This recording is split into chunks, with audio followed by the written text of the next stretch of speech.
and welcome to Logan Sounds Off, where I talk about books, music, and a whole lot more. I'm your host, Logan Kelly.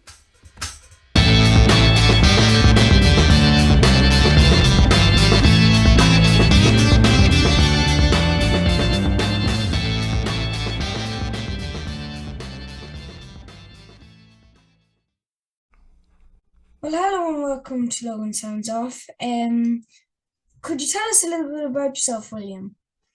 Sure. I'm a singer-songwriter and producer, and I live in America. I live in Winston-Salem, North Carolina.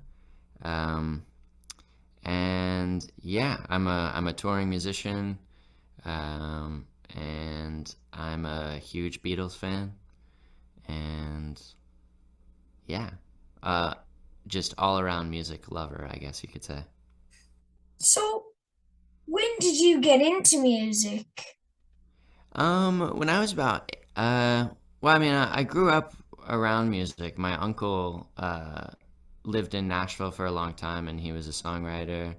And my mom and dad, like, we went to church, and they were in the choir, and all sorts of all sorts of very musical people in my family.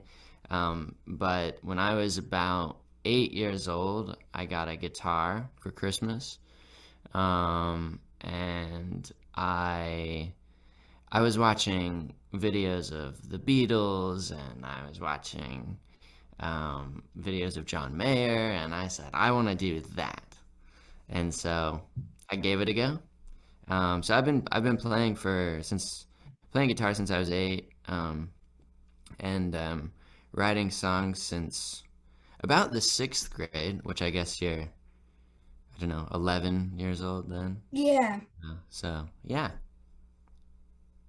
So you were talking about your uncle there, who was a big influence for you.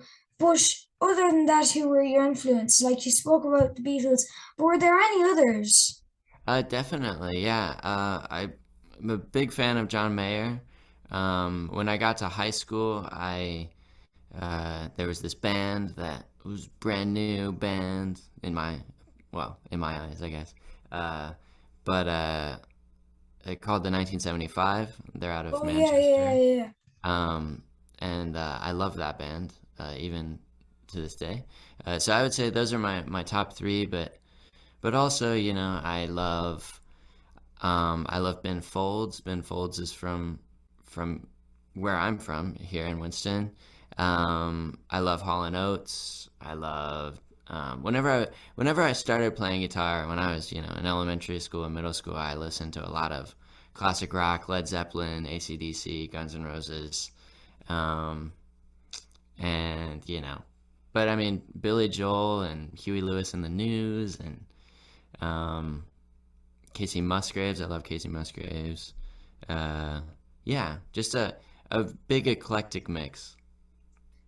Um, so as you're saying, you're a touring musician, and with your music, how hmm did your tour go?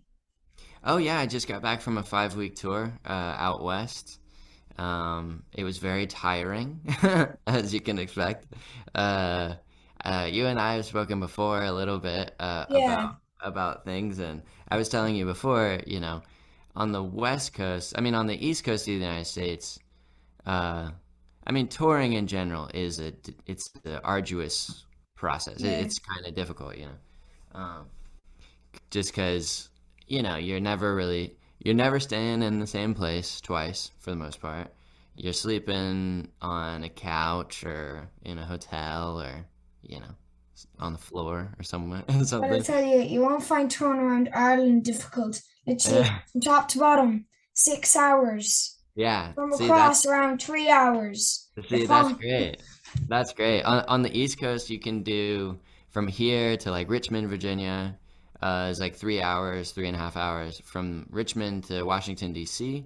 is like 2 hours and some change, and then from D.C. to Philadelphia is like 2 or 3 hours, something like that.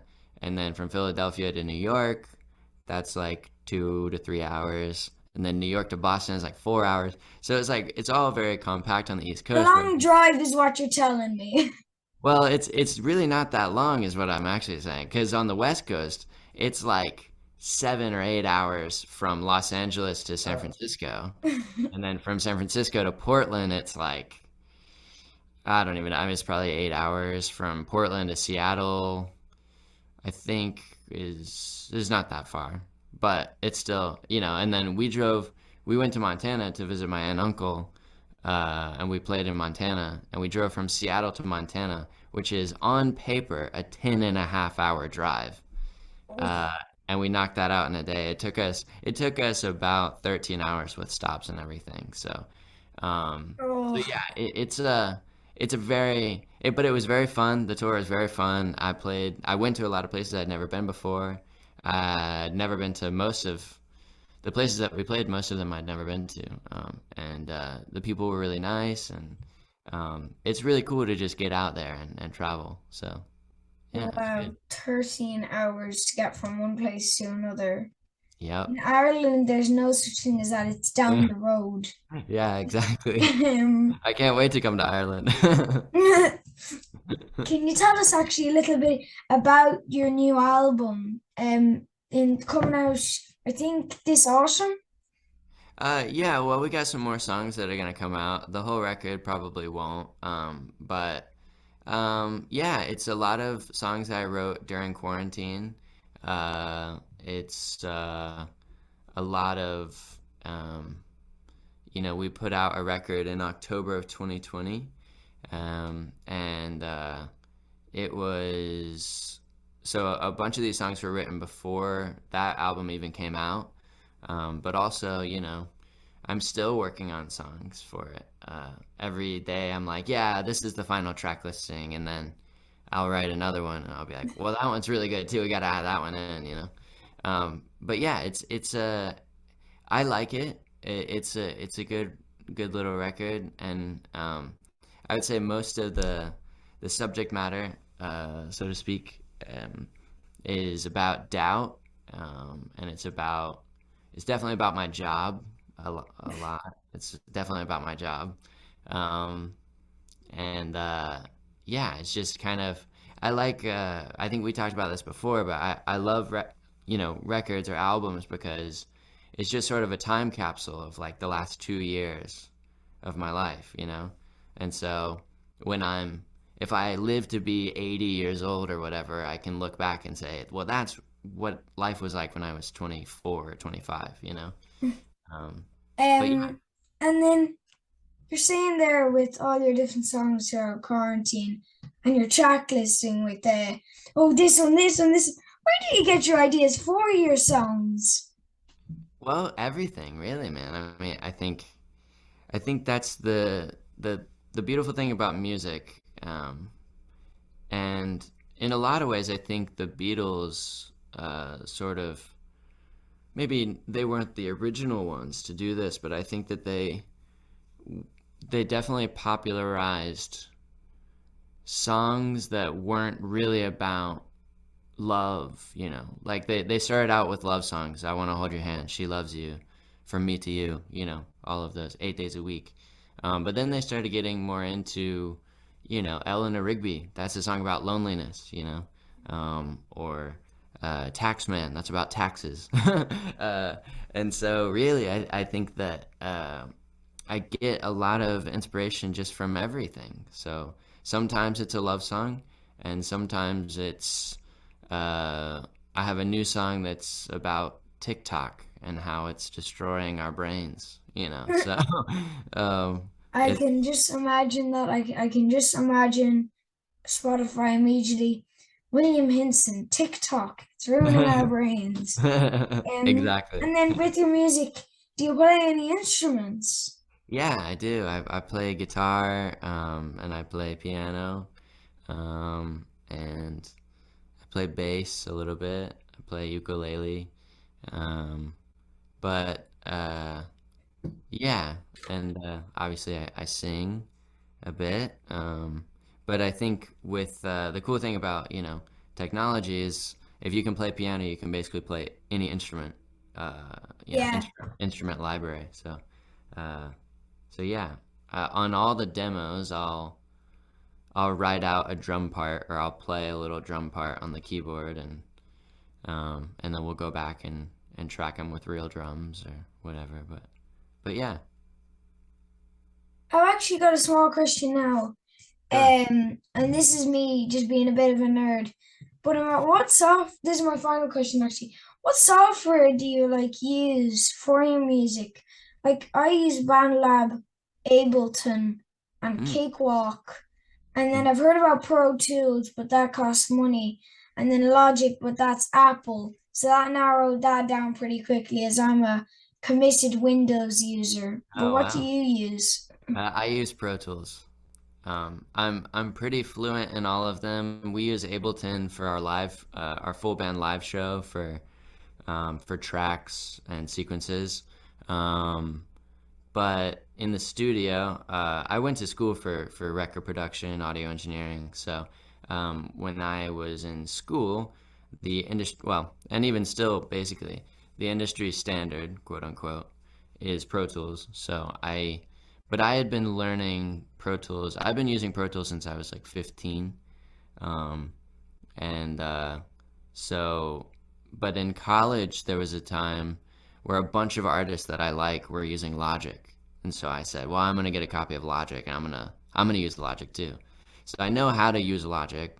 Um, and I mean, they all do the same things for the most part, but there are a few.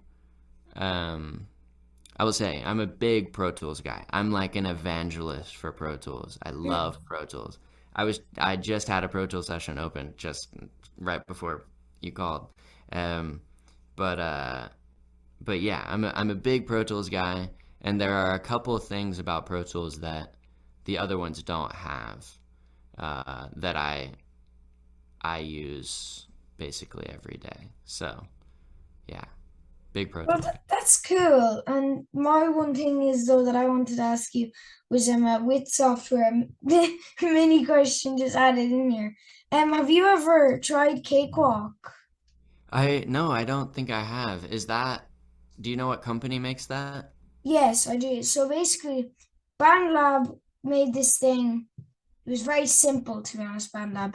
Like it's something you can literally do on your phone. It's not like Mhm. one of those like free kind of apps that you push a load of buttons and it makes a song. But it was a bit simpler than something like Pro Tools. And then they made Cakewalk, and Cakewalk has been going for 30 years. Actually, I think Cakewalk was before BandLab, but it was really well made, and that's what I use basically. But I wanted to just ask, did you ever use it? I'm gonna look it up right here, Bob. And yeah, by BandLab. I don't think I've ever heard. I don't think I've ever even heard of BandLab before. To be honest, BandLab's like tiny. It's only it only has like 20,000 users. Um, Interesting, but it's free though. Yeah, Cakewalk is free, and then it's really easy to use. And then if you want to, if you let's say I don't have a keyboard, I have one of these. You can connect these up, Mhm. and then Yeah. you can use them on it, Oh man, and they work brilliantly. And then also you can use it like GroovePad, where uh-huh. you can put in loads of different samples and then use them. Oh yeah. Uh, it's very good though. I And w rambled on a bit there. I But wish I could that was my final question there. I wish I could show you around my studio and so you could see all the keyboards and, and everything.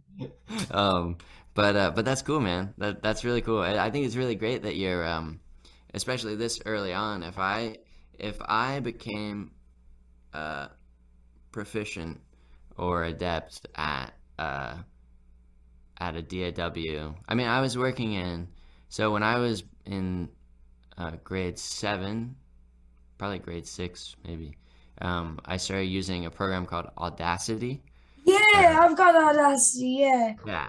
So I started using that, and then I wanted a MacBook so bad. I wanted a MacBook so bad.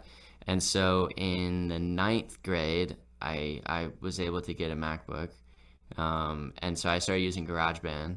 and that was like a godsend. I felt it was like amazing. There were software Yeah, instruments. It was amazing. GarageBand's pretty good now. Yeah, and so that was the other thing about Logic is that I was able to, sort of bridge my experience working in GarageBand because it's basically just GarageBand like on steroids. Um, but but yeah, but I think it's really cool that you're able to use a DAW so young. It's so great. Thanks, William. So that basically wraps it up. But thank you for coming on to talk to me. It's been really fun. Of course, man. Anytime. Let me know. Let me know anytime you want to talk. We'll have a chat. See you, William. See you, Bye. man. Bye. I hope you enjoyed listening to this episode of Logan Sounds Off. You can follow me on X, Facebook, and Instagram at Logan Sounds Off. And don't forget to subscribe and not miss any more cool episodes. Bye, guys!